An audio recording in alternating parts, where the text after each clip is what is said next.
Hello student, আজ আমি তোমাদের 2024-এ এইচএসের অতিস্মরণ থেকে গুরুত্বপূর্ণ 10টি এমসিকিউ সাজেশন দিয়েছি।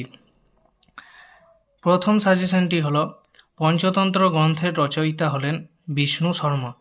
দ্বিতীয়টি পুরাণ বিষয়ক বিদ্যাকে বলা হয় মিথোলজি। তৃতীয়, ভারতবর্ষের একজন বিখ্যাত কিংবদন্তি হলেন রামচন্দ্র।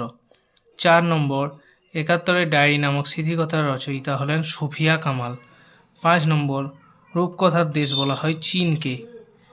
6 নম্বর, ঈশ্বরের মতোই সীমাহীন শক্তির অধিকারী হলেন কিংবদন্তির নায়ক। 7 নম্বর, হারকিউলিস ছিলেন গ্রিসের কিংবদন্তি। 8 নম্বর, বৈজ্ঞানিক ইতিহাস চর্চার জনক বলা হয় থুকিডিডিসকে। 9 নম্বর, ট্রয়ের যুদ্ধের ঘটনাটি আছে ইলিয়াড ও ওডিসিতে।